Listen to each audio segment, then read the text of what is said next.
Demak, ko'pchilik mendan so'rashadi.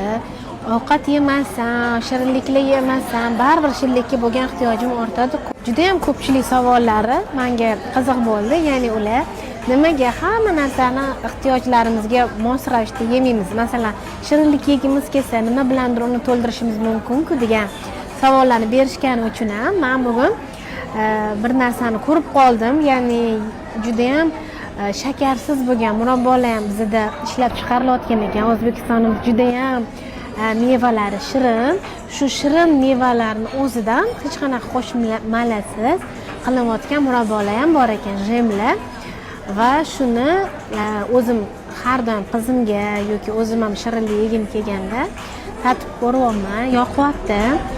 Va aytmoqchi bo'lganim, bizda masalan shirinliklarning o'rniga ayniqsa tortlarda shirinliklar, cheescake'lar juda ham kaloriyasi katta. Ularning tarkibida ham shakar, ham murabbo, ham masalan margarinlar, keri mastranjerlar hammasi birlashgan deb o'ylayman. Bunaqa holatda eng yaxshi narsa bu tabiiy. Tabiiy murabbolarimizga hech narsa yetmaydi. To'g'ri, uyda qilingan murabbolarga ham, конечно, juda ham ko'p shakar solinadi, lekin shunaqa murabbolar ham chiqdiki, shu ichida tarkibida unaqa ko'p shirin shakar bo'lmagan. Va ozgina saryo bilan, ozgina non bilan, ya'ni glutensiz bo'lgan nonlar bilan, tabiiy nonlar bilan ozgina ertalab shu ehtiyojingizni qondirsangiz bo'ladi.